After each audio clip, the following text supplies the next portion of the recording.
receberá galardão. Versículo 15.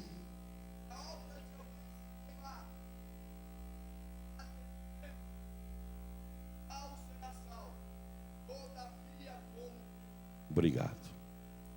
Ele é salvo porque lá não passa pecador. Só que o problema é que ele só será salvo. E Paulo diz aos coríntios que ele não receberá galardão, mas receberá apenas um louvor de Deus. Um louvor. Então ele passou para o outro lado do fogo, deu uma olhada, não sobrou nada. Mas vai receber um louvor de Deus e entra nas bodas do Cordeiro. Apenas se salvou como alguém que passou pelo fogo. Como uma casa que pegou fogo, queimou tudo, mas ele se salvou só com a roupa do corpo. E alguns ainda têm a coragem de dizer, pelo menos eu me salve, né? Não, queremos chegar lá com bastante galardões. Então o Senhor nos deu 6 materiais. Qual é o primeiro material? O ouro resiste o fogo ou não? Resiste. O que é o ouro? Justiça divina. Nós servir a Deus, irmãos, na justiça divina. A justiça divina vem de uma palavra chamada equidade. E a palavra equidade quer dizer um nível parelho para com todos, equilibrado, que bom, né? Um nível, nós trabalhar na justiça divina, irmão, não existir injustiça entre nós, isso há galardão. Sempre que nós servir a Deus, vamos ter equidade. Segundo material, resiste o fogo ou não? Resiste. O que é nós construir uma vida, um edifício de prata? Reconhecendo a redenção de Cristo. A cruz, o Calvário, prega bem, graças ao Calvário. Se não fosse o Calvário, tu não pregava nada. Canta bem, ensina bem, dirige o trabalho, o teu trabalho cresce, a tua congregação, a tua igreja cresce, o teu coral é uma bênção, o teu ICD é um sucesso.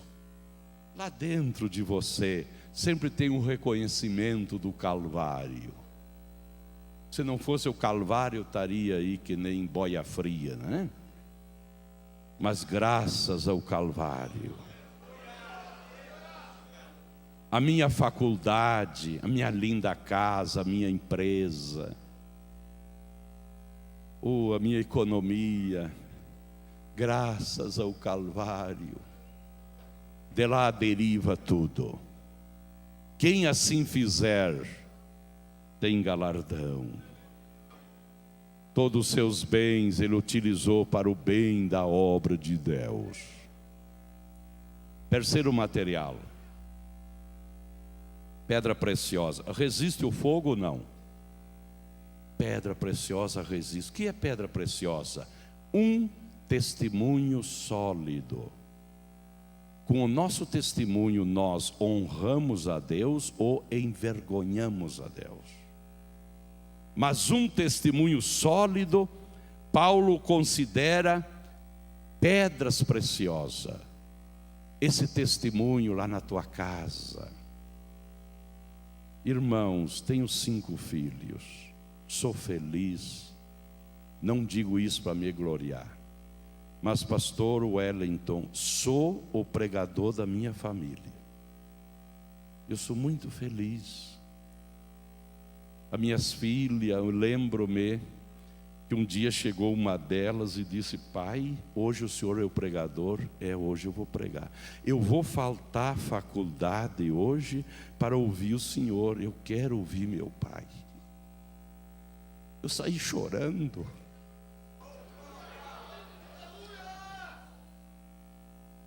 Agora eu preguei no hotel, no encontro de casais, levei minha esposa e coloquei ali na frente. ensinei tão feliz. Lá em Curitiba eu dei um ensino para casais, para mais ou menos 200 casais. Levei minha esposa, coloquei ali. Que lindo a gente ensinar os casais na frente da esposa, porque sou pregador da minha esposa. O nosso testemunho sólido no nosso lar, na nossa família, na nossa empresa, no nosso trabalho, na nossa faculdade, no nosso bairro. Um testemunho sólido tem um galardão muito grande na eternidade. Quarto material: madeira. Queima ou não queima? Misericórdia. O que é madeira, irmãos? Madeiras é vanglória. A pessoa é salva, mas ele é cheio de vanglória. Tu tem que escutar ele, as vanglórias dele. O que é vanglória? Resumindo, tu tem que viver ensaboando essa pessoa para servir a Deus, dando uma engraxadinha. Ele serve a Deus, mas ele quer sempre uma vanglória. É bom vanglória? É bom. Quando tu recebe uma vanglória, você receba. Eu pregava na capital de Corriente, na Argentina. Preguei pela manhã, pela tarde, dei estudo num congresso. E à noite um evangelista, muito usado por Deus, amigo meu, rapaz jovem, pregou uma mensagem, coisa mais linda. Termina a reunião, vem uma senhora idosa, uma irmã, e abraçou ele, beijou a mão dele e disse: mas que mensagem, e elogiou. E ele parece que se transformou, fez uma cara bem feia, tirou a mão daquela senhora, se distanciou e deu uma rajada na velhinha. Eu sabia, depois dessa mensagem, o diabo vinha com essa outra. E a pobrezinha se assustou e saiu entre o povo assustadinha, olhando para trás. Eu me dei um dó. Quando chegamos lá no hotel, eu chamei ele, digo: moço, não faça isso. Você perdeu a bênção e ela perdeu também. Não faça mais isso. Você receba. Ela falou com sinceridade, ela disse a verdade. Eu também te diria: você deveria ter recebido esses elogios, abraçar ela, pedir que ela ore por você, e lá dentro de você, você quebrar isso aí e passar para os pés de Cristo. É lá do Calvário que deriva. Isso não é meu, isso é o Senhor que me deu, é dele. Se não fosse o Calvário, eu não estaria aqui. Você sairia abençoado, ela sairia abençoado e Jesus glorificado. Nós recebemos elogio, mas lá dentro de nós passamos ao Senhor. Mas lamentavelmente, nós temos entre nós, porque a igreja é formada por seres humanos, não. Eu tive um professor em psicologia, e eu sempre, quando faço cerimônia de casamento, eu digo isso. Esse professor meu dizia: onde há seres humanos, há problema. Então eu digo para os casais, quando eu faço a cerimônia, eu digo: olha, tu está casando com um ser humano, e onde há ser humano, há problema. Se você te casasse com um tronco de madeira, aí não teria um problema, sabe? Porque casar com um tronco de madeira, não vão brigar, não vão ter problemas. Os filhos, isso, é verdade. Os filhos Não é uma ilha de tijolo que nós colocamos lá num canto e lá não incomoda. Filhos é ser humano, dá problema ou não? A igreja é formada por seres humanos? Dá problema ou não? E o ministério? Onde há seres humanos, há problema. Então a gente, como pastor, eu já estou com 38 para 39 anos do ministério, a gente trata com seres humanos. E a gente conhece a igreja, e lá dentro da igreja tem os tunico. E não haja tunico aqui. Eu creio que não há aí. Eu já estou dando um nome que é difícil. Tunico. O tunico é salvo, mas as obras do tunico é madeira. És vanglória. O tunico vem e dá uma limpada lá nos banheiros e arruma, corta o césped lá no pátio da igreja. Depois tu tem que dizer: tunico, fica aí de pé. Aí o tunico para lá. Esse é o nosso tunico.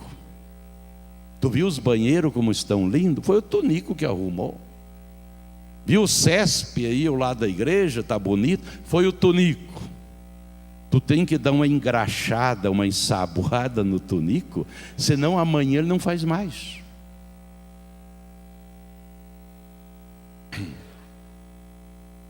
O tunico é cozinheiro e tem o congresso de jovem, e o tunico está lá com um avental e um...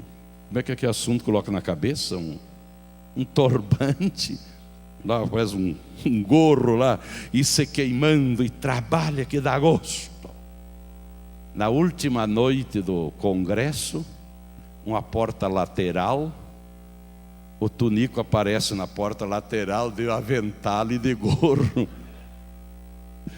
Aí começam os agradecimentos. Queremos agradecer este e agradecer outro. E já está encerrando e olhou. Ai, o tunico está aí. Eu estava me esquecendo do tunico. Tunico, mais para cá um pouquinho. Aí o tunico passa. Esse é o nosso tunico. Tu tem que engraxar bem o tunico. Além de estar engraxado e fritar pastel lá, tu tem que engraxar mais um pouco. Se tu não fazer isso, o tunico desce lá na cozinha, arranca aquele gorro e arranca avental e faz um desastre. Eu nunca mais, eu não elogiaram todo mundo, menos eu queimei as minhas mãos queimadas. Pobre tunico. O tunico é salvo ou não? Não, ele é salvo sim, não vai condenar o tunico. Mas tu tem lá o teu tunico, tu conhece ele. O quinto material, feno. O que é feno? Orgulhos humanos. Orgulhos humanos. A pessoa é salva, mas é cheia de orgulhos humanos. Ele canta lá no coral, a voz dele é linda, o dela. Termina o ensaio do coral, termina o culto, ele chega lá para os outros. Que tal estava nosso coral essa noite? Fantástico.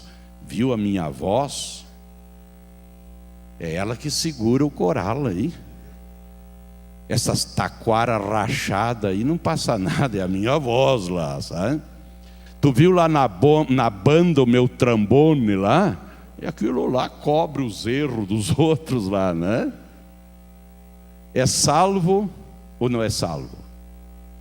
Mas as obras dele, irmãos, é vanglórias. Isso não anda. Chega lá, ele já recebeu a recompensa. Sexto, palha. Queima ou não? O que é palha? Interesses humanos. interesses humanos. Tu vai comprar um CD dele, é R$20. Você vai comprar do Roberto Carlos, quanto está um CD do Roberto Carlos? Por que vocês estão rindo? Me deixam enganchar um deles aqui.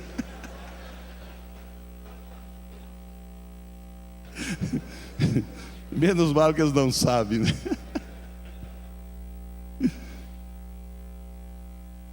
Choram bastante e pedem oração para gravar, e depois é o mais caro do que os mundanos. Convida ele para um congresso, dá medo. Irmãos, nós temos levado cada surra com certos pregadores e cantores, pessoas salvas.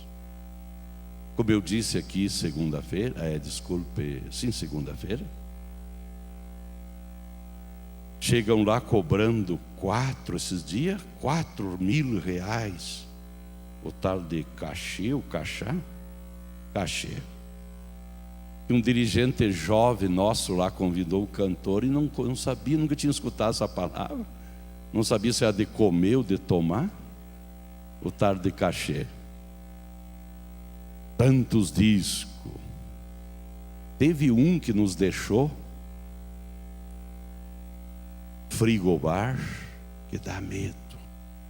Uma lista telefônica que deu R$280 de lista telefônica. Fomos observar, chamar para os Estados Unidos, para outros lugares, tudo para nós pagar.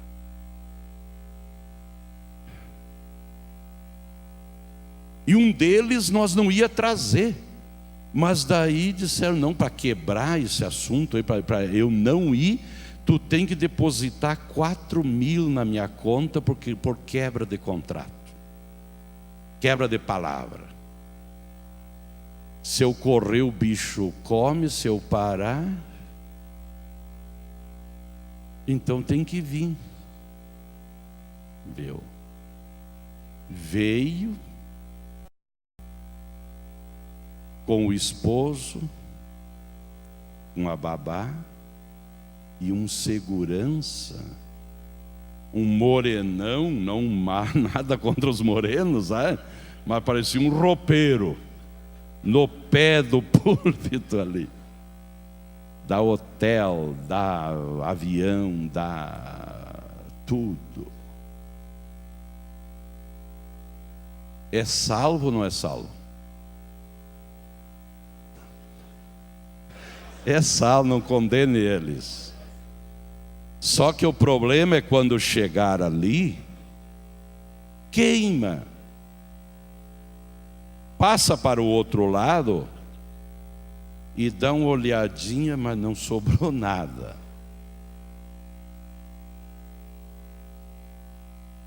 Agora a Bíblia diz que o obreiro é digno. Nós sabemos que lá do grego que é salário, né, lá do sal, mas eu gosto do latim, e quer dizer um valor para se viver dignamente. Este é justo, mas não coisas exorbitantes. Então, irmãos, o obreiro é digno do seu salário, mas não o que se está virando aí, coisa terrível. Eu estabeleci, sou sincero dizer, mandei o dirigente de música nosso lá preparar cantores, fazer agora congresso de música, de cantores na nossa igreja, no nosso campo, para valorizar o que nós temos. Não dá mais. O jovem passa um ano inteiro vendendo pastelzinho, recaudando, juntando um dinheiro, e chega um Hermel lá e leva tudo. E às vezes, irmãos, é só barulho, abraça e larga, e volta a abraçar de novo, e largue, um desastre. vocês que sabem. Então um dia nós vamos estar aqui, e depois de ser coroado, passaremos para uma festinha que vai durar 7 anos. Vamos somente ler Apocalipse 19, versículos 7, 8 e 9. Só ler, vamos.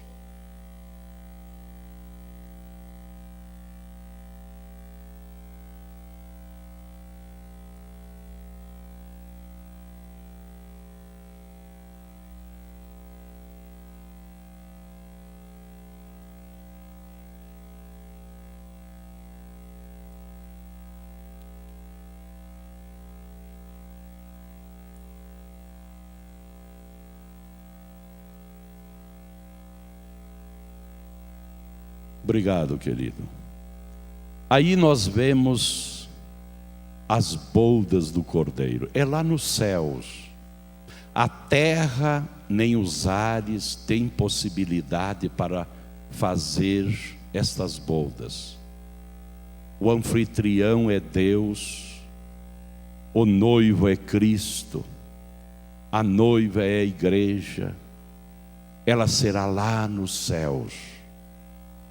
Esse será um período, como eu disse, de 7 anos. Agora, nesses 7 anos, lá nos céus, aqui na terra, dar-se-á a tribulação e a grande tribulação.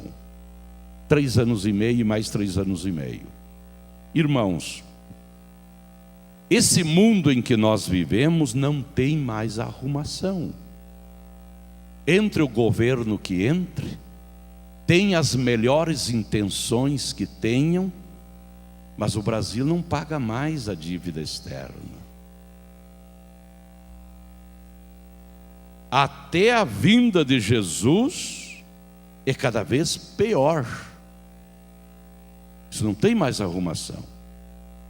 Agora ficamos tranquilos, porque enquanto der para nós estar aqui, a igreja vai estar. Daqui a pouquinho não dá mais. E quando não dê mais, ele levanta a igreja. Isto é seguro. Então, enquanto der, ele vai nos deixar aqui. Ele não tem compromisso com datas. Ele tem compromisso com a igreja, a noiva. Alguns dizem que a igreja vai entrar na primeira parte da grande tribulação, vai sofrer. Outros dizem que vai passar até a grande tribulação. Ele não vai deixar sua noiva ser surrada pelo anticristo, pela besta, pelo falso profeta. Não, Senhor. Nós temos figuras na Bíblia. Antes de cair o juízo do dilúvio sobre a terra, Deus levantou Enoque, figura da igreja. Antes de Israel ir cautivo à Babilônia, levantou Elias. E outras demonstração que nós temos tipológica dentro da Bíblia. Então esse mundo, irmãos, que nós estamos vivendo não tem mais arrumação. Ele é cada vez pior, até o arrebatamento da igreja. Quando a igreja seja arrebatada, esse mundo não dá mais. Aí a igreja sobe, aparece o anticristo. No capítulo 13 de Apocalipse, eu vou tomar só o capítulo 13 de Apocalipse. Se tu observar o capítulo 13 de Apocalipse, os primeiros 10 versículos está falando de uma primeira besta que vai aparecer pós o arrebatamento da igreja. Aparece um cavaleiro num cavalo branco, no capítulo 6 e versículo 2, que és o anticristo. O Cristo verdadeiro, ele vem no capítulo 19, versículo 11. Mas o do capítulo 6 e versículo 2 é o anticristo, a comitiva que está vindo junto do capítulo 6 e versículo 2, é uma comitiva diabólica. Agora a comitiva que vem no capítulo 19, versículo 11 é lindíssima, é a igreja, é os anjos, Cristo em glória. Então esse mundo não tem mais arrumações, até o arrebatamento da igreja. Aí o anticristo se manifesta. E aí o anticristo começa a solucionar o problema do mundo. Vocês sabem que lá em Roma já está formado o Clube de Roma, está dentro da nossa matéria. O Clube de Roma se juntaram os homens mais cultos do mundo e formaram o Clube de Roma. O Clube de Roma está mandando o mundo. A globalização é formada pelo Clube de Roma. O que eles dizem, o mundo tem que obedecer, o FMI tem que obedecer, porque são eles que mandam. E o Clube de Roma quer dar igualdade de vida às nações. E eles dizem que para dar igualdade de vida às nações tem que ter um homem que mande o mundo. E que o mundo se fracione. Inclusive estão dando aí, irmão, até o ano 2012. Saiu versões até o ano 2015. Mas que um homem mande o mundo, que o mundo se prepare para um homem mandar. E que o mundo se fracione em 7 mercados comuns. É a peleia aqui da América. Os 3 mercados comuns ficará só um, é ordem deles. E que as 10 nações mais ricas do mundo seja atrelada a esse homem. Isso está dizendo o Clube de Roma, e recentemente, para dar igualdade de vida ao mundo. Agora, quando João escreve, estava na ilha de Pátimo, tu sabe que Pátimo está no mar Egeu, beira-mar, entre Grécia e Ásia Menor.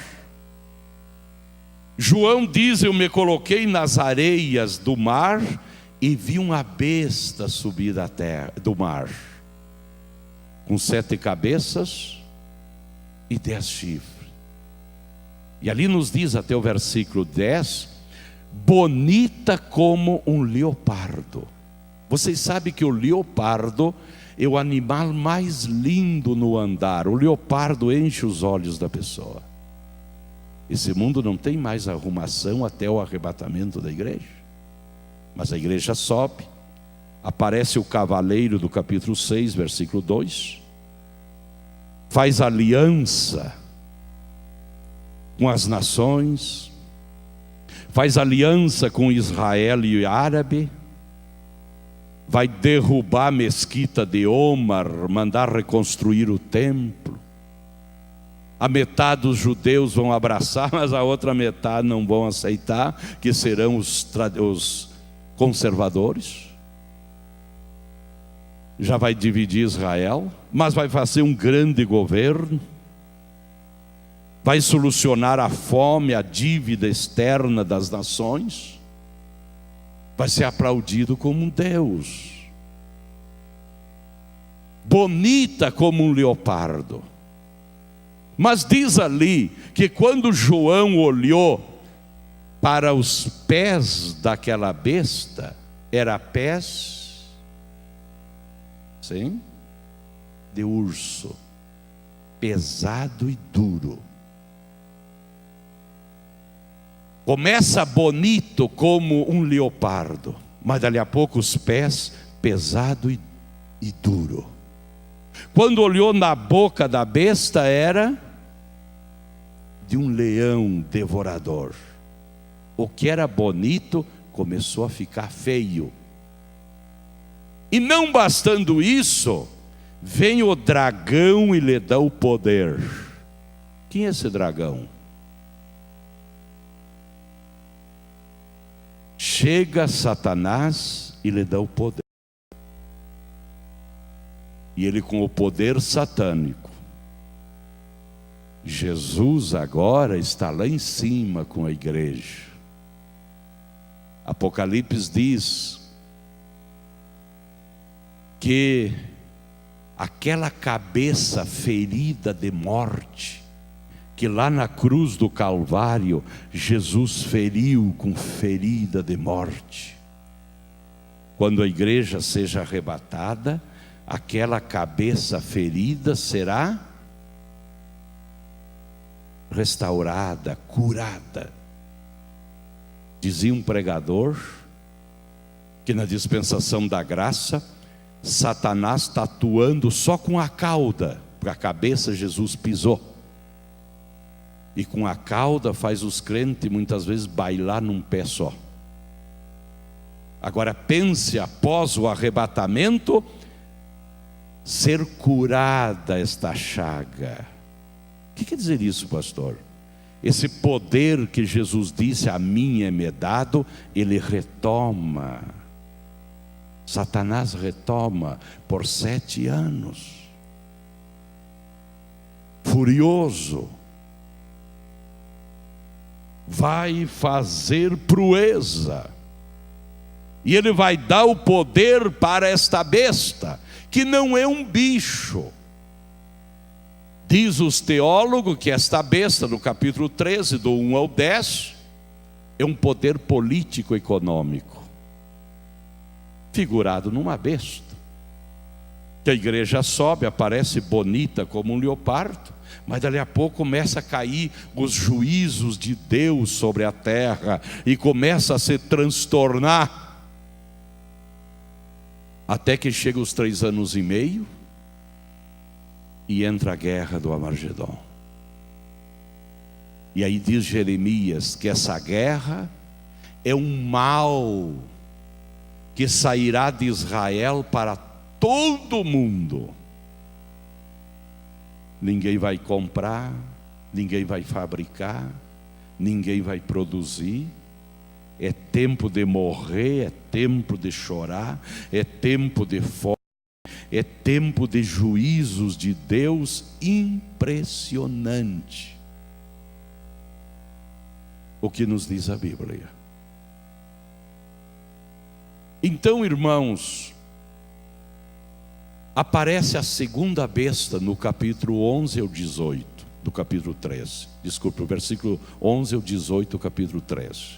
A segunda besta é um poder religioso, é semelhante a um cordeiro. E esta segunda besta também recebe poder do Satanás, do dragão. Começa a fazer milagres e maravilhas e prodígios. Fantástico. Descer até fogo dos céus. Mas Paulo diz aos Tessalonicenses que é milagre satânico. E a humanidade, aqueles que aceitam o sinal da besta, não tem problema, posso comprar, posso vender e tal e tal. Mas para quem quiser se salvar nesse período, nós dissemos ontem, a mensagem não é se batizar nas águas. A mensagem será do mensageiro do Evangelho Eterno, é você não aceitar o sinal da besta. Este é o método de salvação. E não aceitar, não comprar e não vender. Mas esse poder religioso faz prodígios e maravilha e vai mandar fazer uma imagem, diz ali o texto, da besta. E foi feita uma imagem da besta. E a imagem da besta recebeu fôlego de vida e começou a falar.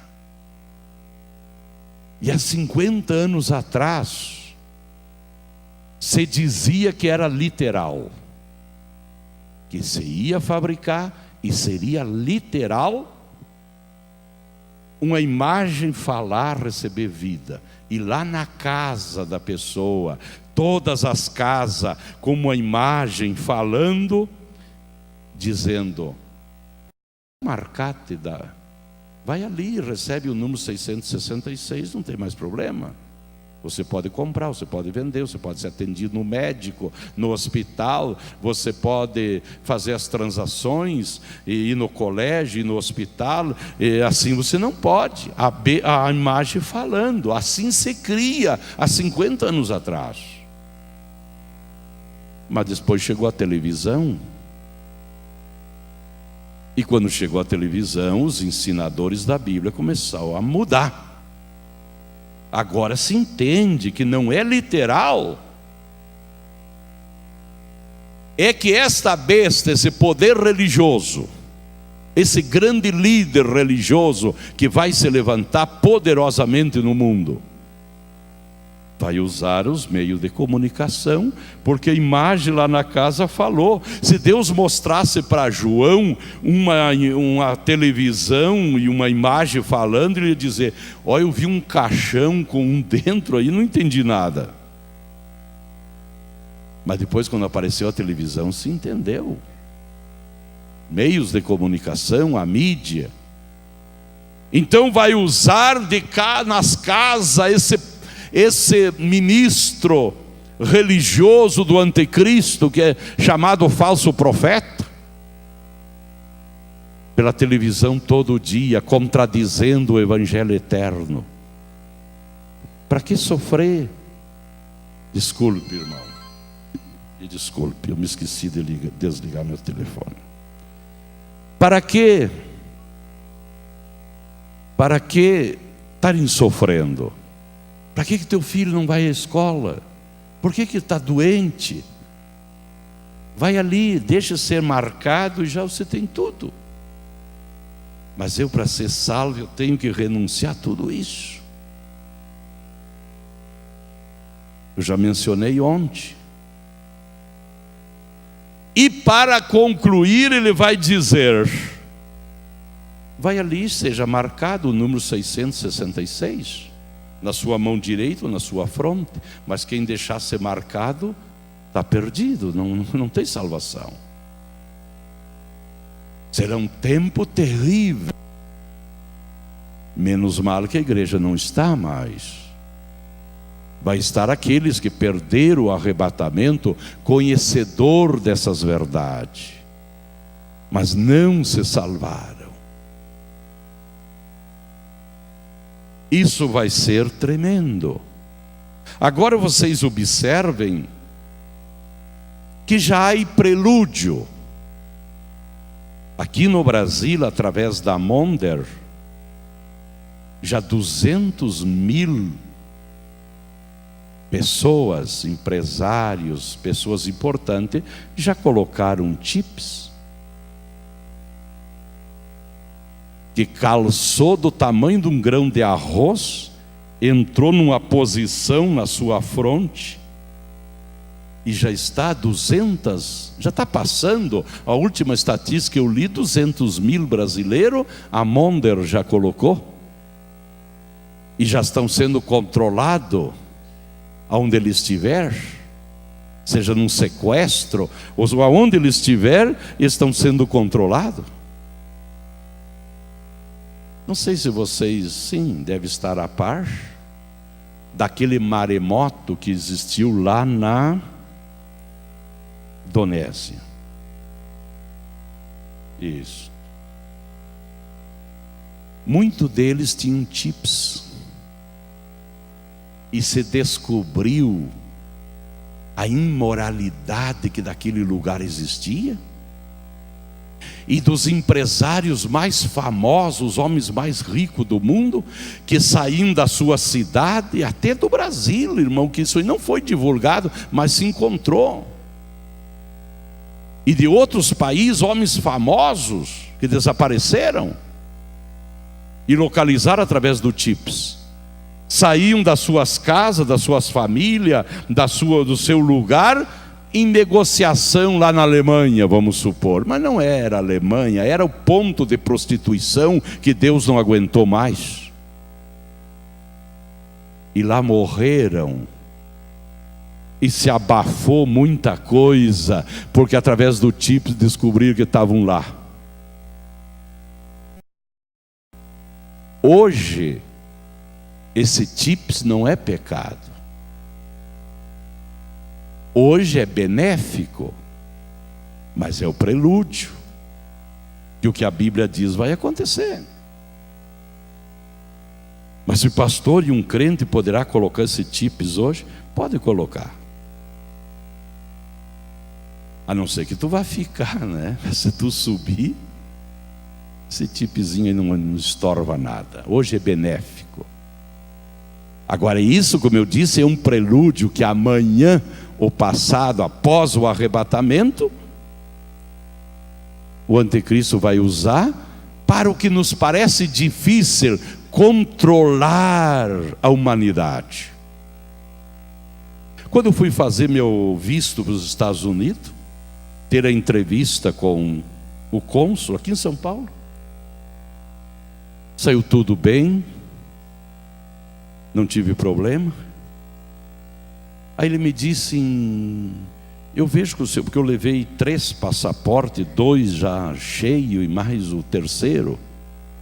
Disse ele, aqui nós temos só uma coisa a fazer. Se o senhor passar aqui, o senhor não tem problema, já estou lhe dando o visto. E vou lhe dar o B1, B2, que é turismo e negócio, trabalhos. Vou lhe dar esses 2, mas o senhor tem que passar no último teste. Qual é o último teste? Diz, o senhor tem estado em várias nações. Se o senhor não teve problema em nenhuma nação dessa, eu já lhe dou o seu visto por 10 anos, tá? O senhor espera um pouquinho. Entrou para lá, 5 minutos, me veio lá. Está tudo bem, pastor, o senhor tem o seu visto, sobe aqui em cima, pagar uma taxa e daqui uns diazinhos recebe na sua casa. Mas o senhor faça uma oração por mim, pela minha esposa, que eu tenho problema. Orei por ele. E aí a gente agarrou um pouquinho mais de confiança, porque sempre a gente vai meio tremendo lá, né?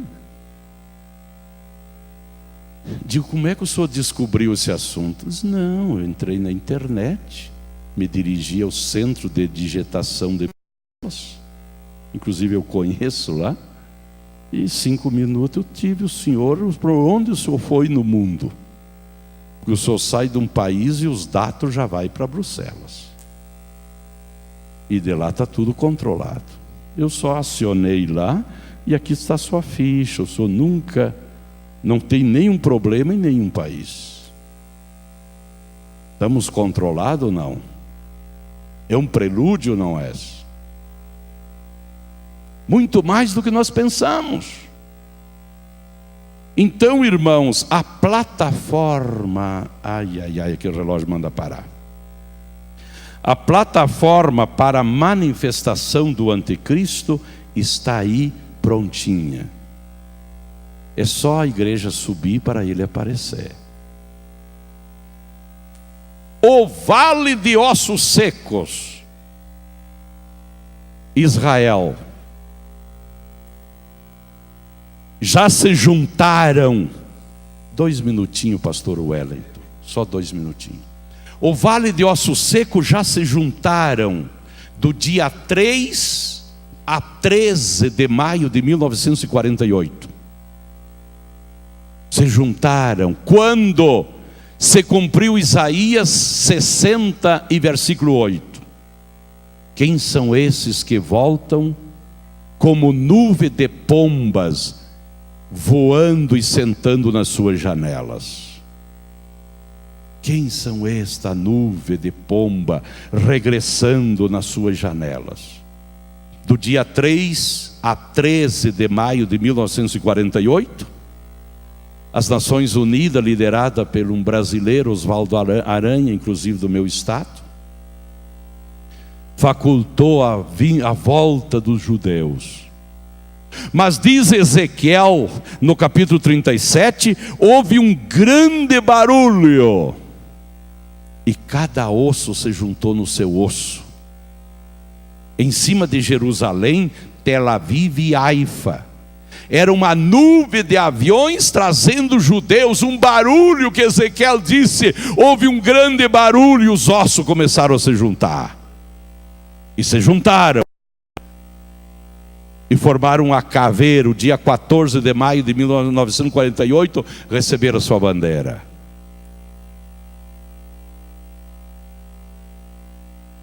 Aí começaram a criar tendões. E o Israel já criou tendões, e quer dizer força. Tendões é o que dá força. Porque Ezequiel viu que se juntaram e criou tendões, criou força. Criou carne. Ezequiel diz em seguida, criou carne, que quer dizer economia. Israel hoje compete com o primeiro mundo em economia. E em seguida criou pele, que quer dizer uma napa verde que cobre Israel.